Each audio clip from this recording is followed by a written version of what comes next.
really prepare. All right, and with that, we're live because I never tell Ryan when I hit the live buttons. Good morning and welcome to Wake Up Real Estate. It's Thursday, so it's Tech Tip Thursday. We've got a couple of different things that we're going to cover, but first, Ryan's social post of the day, which if you missed the very beginning, he was saying that he was trading until 10:45 and threw this together in the last couple minutes. And that brings up a point because you said I was doing a good job by being prepared, but all I did, I want to do something about FSBOs because I've been seeing I've been seeing signs lasting longer in my neighborhood than they used to. So the last year or two, you could throw a FSBO sign up and probably get some offers and navigate that. I think it's going to get harder and harder for FSBOs. We're going to see more expired, so it might be something to start talking about in your posts. I cheated, right? I just said it was like 10:52. I started working on this. I went to ChatGPT. I asked, what are the dangers of trying to FSBO sell my house? Bam. Thank you, ChatGPT. Pasted that here. And now you could have gotten a little racy and said, you could have prompted it to reword it in the style of Austin Powers. Oh, missed opportunities. Wait, let's see how to reword this. Yeah. Which, by the way, I mean, this has nothing to do with anything, but those movies, wow, they do not get made nowadays. Holy mackerel. I got to change the post now. Do you see what's writing? I can't. Oh, behave. Oh, behave. All right, yeah, we'll change this up because I googled, FSBO meme funny, and this popped up. Somebody else probably created this. But yes, we will change the copy. If you guys want to steal this, as always, it'll be a link from the site, probably for Mike. It'll just be sitting on my Facebook profile, but I'll copy and paste this in here in just a minute. All the feels, baby. So the tech tip is twofold. Number one, you can use ChatGPT at any point to quickly write you, a post that you can put on social, whether it's your personal profile or other socials, etc. And you can prompt it to do whatever. I mean, talk in the style of Austin Powers, or make it sarcastic, or any number of things. And if you've got content out there, there's a way to feed AI so that it starts to learn the way you talk and communicate, etc. So, behave if you're thinking of selling your shagadelic pad. All right, now you have to go read the whole thing. Yeah. On Mike will get it linked up, or you can just go check out Ryan's personal profile. That was good, unexpected, and good stuff. So, number one, the show, as always, is brought to you by Just Listed, Just Sold, powered by Thanks.io. Ryan has something on the tech front that ties into that. Also brought to you by the virtual mortgage providers at NEXA Mortgage. And if you have an NMLS number, or you've thought about getting licensed on the LO side, or you're a high-producing agent or team lead or indie broker, you should text RELO to 888-403-MORT 6678, 888-403-MORT, or go to wakeup.realestate/RELO. There's a short video there. Check it out. And if you'd like to chat, we'd love to chat with you on that. I have two, kind of tech tips that I thought I would share today. Number one is this has nothing to do with real estate, but I promise I'll make it relevant to what we do. Our garbage disposal stopped working the other night. And in a household with the number of children we have and the amount of food that they consume, that's a problem. And so I did all the troubleshooting things. And then I realized it's just dead. It's not working, right? I have to replace it. So this morning, actually, let me take that step back. I reached out to a handyman guy and I was like, hey, I actually sent him. I did the troubleshooting and I said, our disposal's doing this. It would just hum when you come on. And he's like, if you did all the other troubleshooting, it's probably just dead. Go get this one and I can replace it for you. And I said, well, what do you charge and when are you available? And he gave me the number and he said, I could come next Tuesday or Wednesday, which in this house, that might as well be a year. So this morning I go to Home Depot. I get Tegan off on the bus. I go to Home Depot at 9:15, and through the power of, I'm tying it back here to the tech tip, through the power of YouTube videos, I actually replaced. I have no electrical training. I have no plumbing training. Wow. I replaced the garbage disposal before we went live here, like literally in less than 2-hour window, while also in the between, I was chatting with someone who wanted to chat because of some thoughts that I had shared on the Street Text Mastermind yesterday. So I'm talking on the phone. Anyway, none of that would have been possible, or at least I wouldn't have felt empowered to do that without YouTube. The tech tip is this. If you don't know how to do something, if you go in youtube.com and search, how do I whatever, most likely you'll be able to figure it out and have A to Z explanation for whatever it is you're looking to do, whether it's real estate related or not.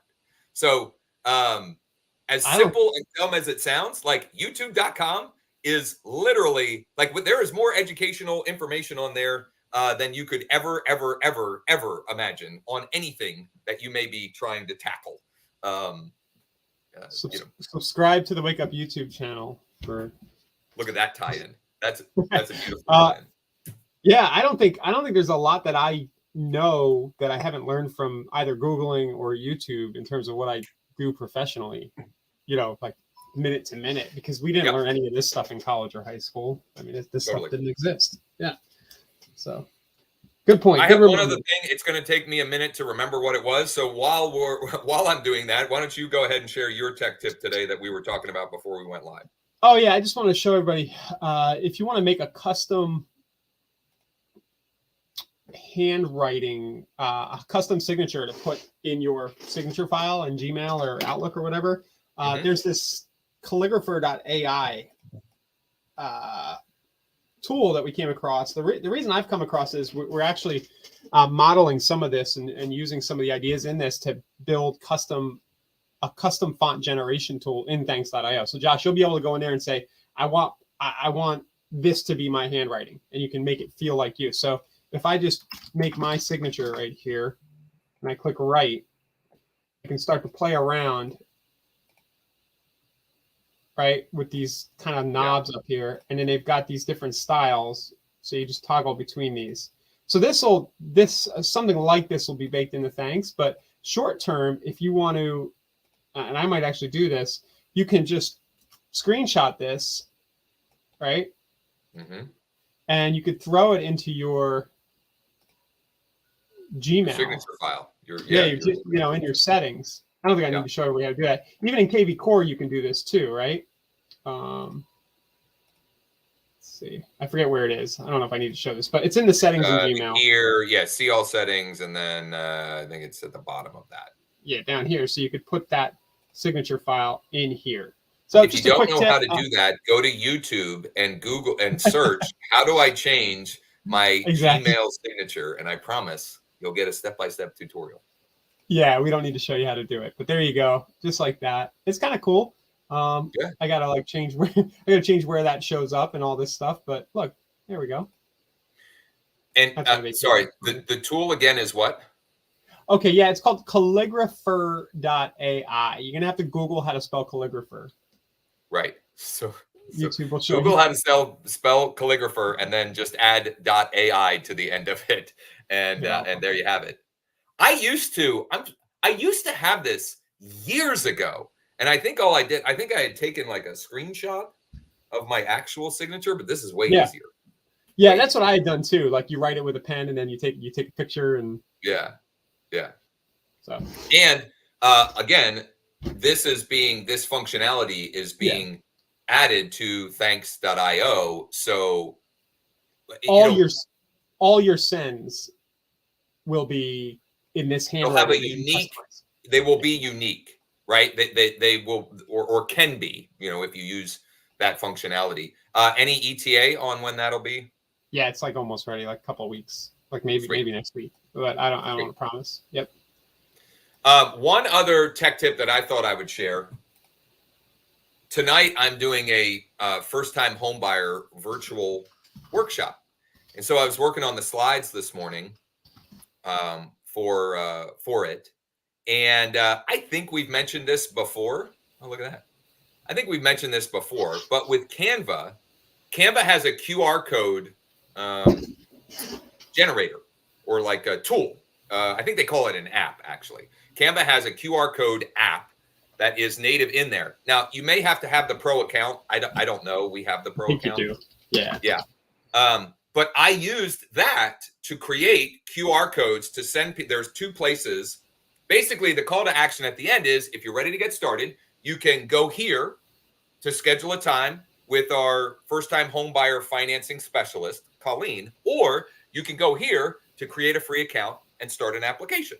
And so I made QR codes for either of those that I can have on the slides, just making it as easy as possible for people to get to the place that you want them to get to.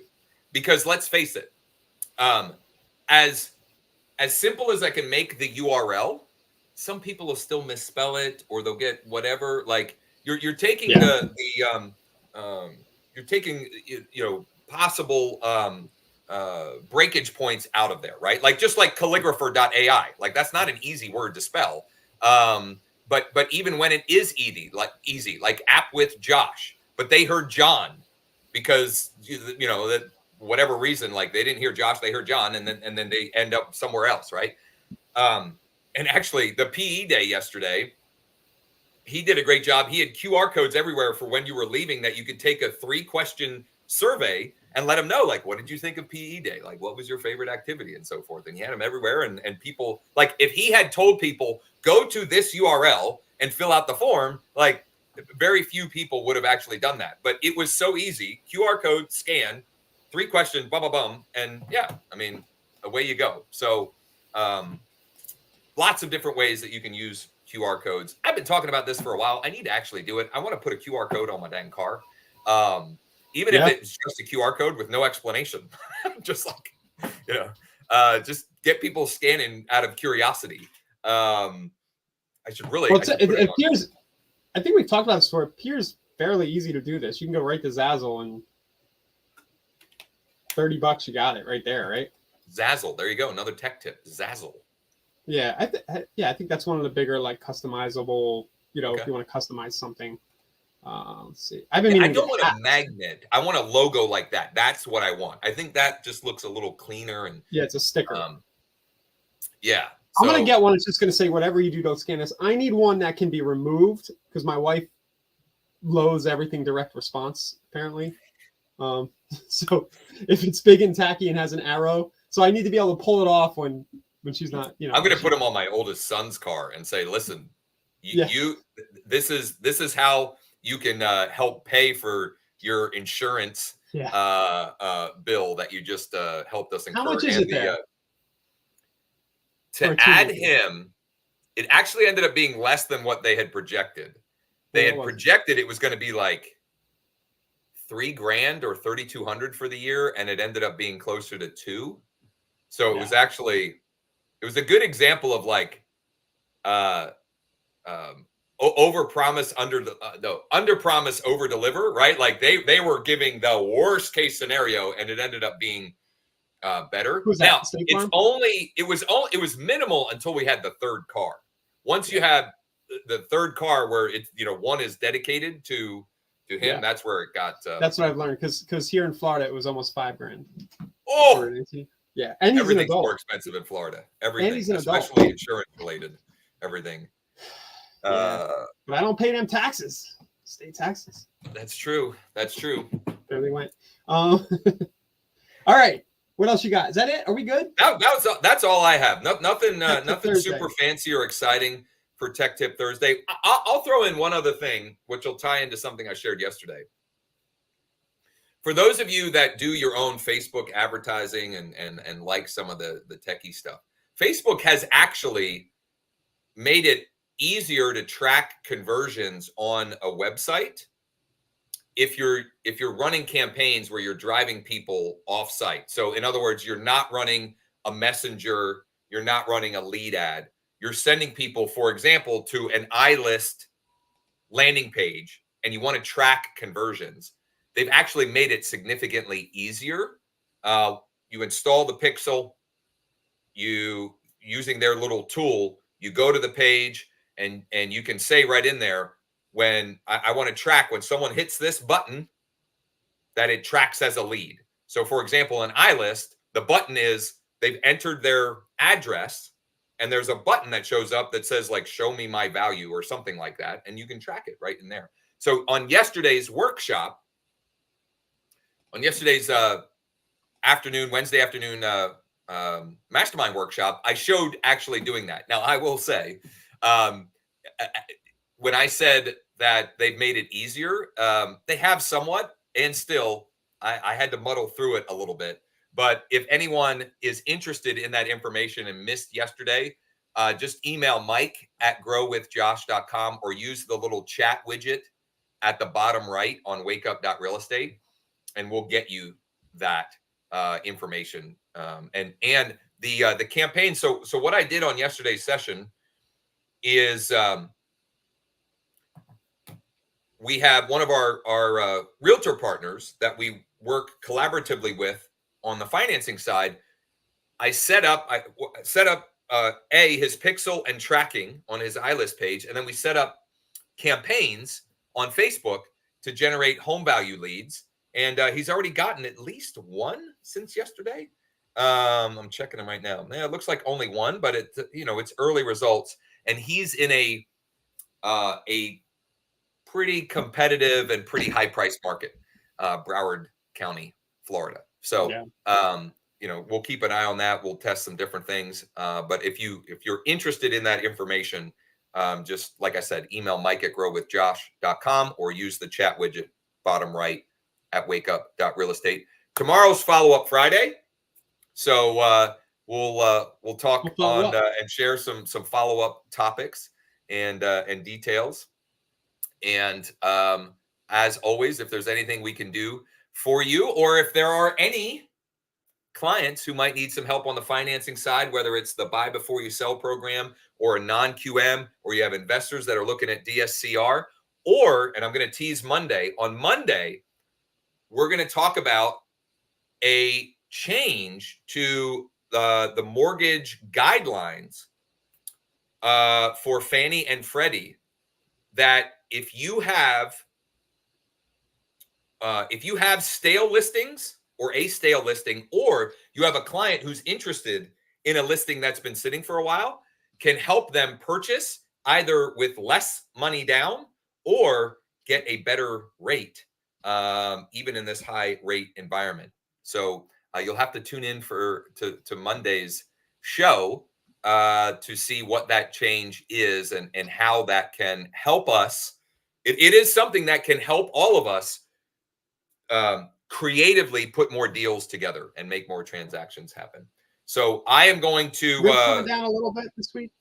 They were down this week. I think over the last 24 hours, they ticked up again a little, not nearly as high as the end of last week. But we'll keep an eye on that. I'm gonna get my Zazzle order going, and maybe next week I'll have that to share. I'll show the graphic on my car. We'll see. We'll see. Thanks, everybody. Great. We'll see you all tomorrow. And as always, if you need anything, don't hesitate to ask. Text RELOAD to 888-403-MORT if you'd like to explore adding mortgage revenue streams to your real estate business. See you guys. Take care. See you tomorrow. Thanks, Ryan.